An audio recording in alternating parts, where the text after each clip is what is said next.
Hi everybody, this is Palace or Forest. I'm Old June.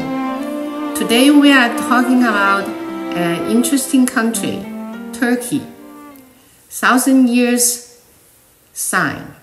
For the purpose of explaining better, I divided it into 4 sections. The first from the east, the second from the west, and third, Mustafa Kemal Atatürk, fourth, Recep Tayyip Erdogan. The first, from the east, AD 583, Tujue split into 2 sections, East Tujue and West Tujue, separated by Altai Mountains, located at China, Mongolia, Russia, and Kazakhstan. East Tujue ruled the desert north of China, while West Tujue covered Xinjiang and Central Asia.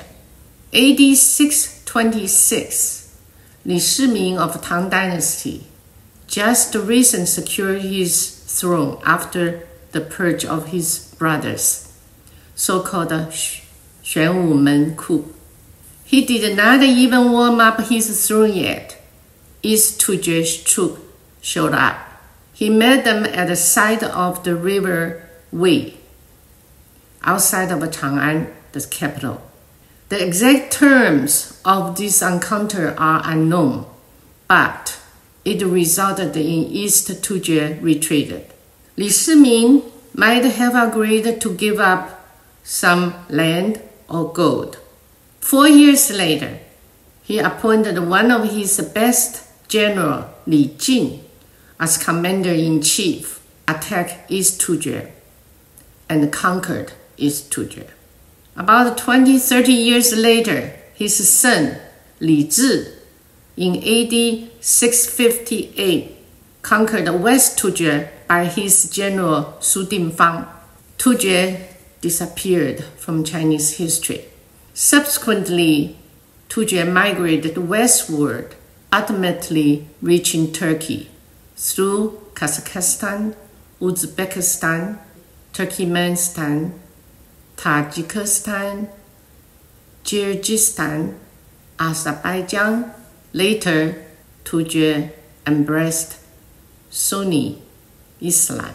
From the west, the Roman Empire began at the start of the century, conquering vast territories and enslaving many peoples. Eventually, it facing internal challenges. The territory was so vast, even beyond Rome's administration could handle.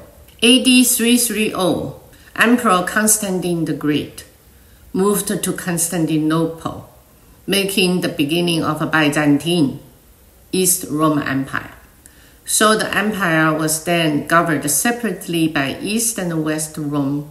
From the purpose of better and efficient governing, they separated into East and West Rome.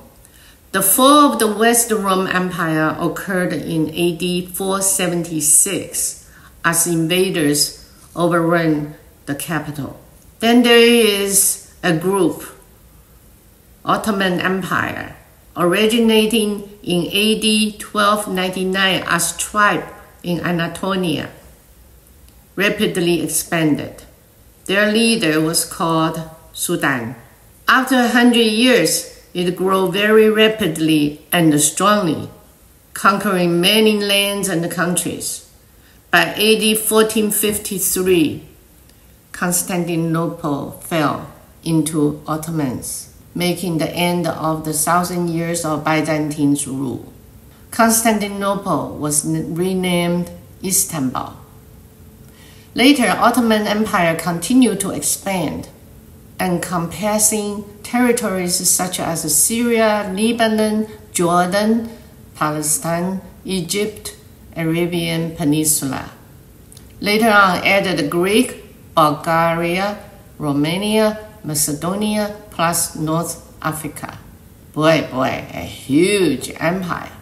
The Ottoman Empire lasted nearly 600 years until 1922, with its involvement in World War I, after 1914 on the side of Germany as a part of Central Powers against the British and France as Allied powers. Winston Churchill was a young Navy minister. He was keen on splitting the Ottoman Empire and taking its territories, particularly Dardanians and the Bosporus Straits. This was the chance. Churchill, together with France, amassed 500,000 soldiers, thinking he could win for sure. There was a young Turk officer named Mustafa Kemal Atatürk, who gathered 300,000 Turkish soldiers to defend his country. From February 1915 to January 1916, they fought viciously, with casualties reaching 250,000 soldiers on each side. Total is 500,000 soldiers died to end the war, but Turkey survived. In 1998, I hired a car to visit the city of Troy, passing by the cemetery of this World War I. It is a huge cemetery with tombstones stretching from here to eternity. It must be a terrible war. I read some of the tombstones. Most of the dead soldiers were teenagers, 18, 19. And many of their names were Mehmet, is Mohammed. I saw many British and Australian soldiers' tombs as well. There was a sign by Kemal about they died on our land, they became one of us, and they will be one of us with no difference.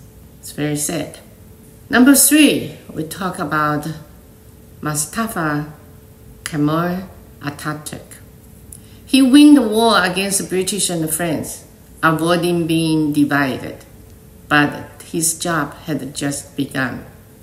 He initiated significant reforms to modernize Turkey, with 6 principles written into Constitution in 1937. A, it's a republic country, no sultan. B, people unified territory unity. C, equality among people. D, nationalized economy. E, separation of religion and state. F, reform against conservatism. His modernization was very efficient and timely. 4, we talk about Recep Tayyip Erdogan. He was the mayor of Istanbul. Later, he became head of Turkey and has been in power for 20 years. In 2016, he was facing a coup attempt. When he was in vacation, Putin of Russia informed Erdogan on time about this coup attempt. He engaged a huge purge in various sections, officers of government, military, and scholars in school. It seems his power is now secured. However, his economy is not doing well. GDP per capita 2022 only $8,000 some dollars.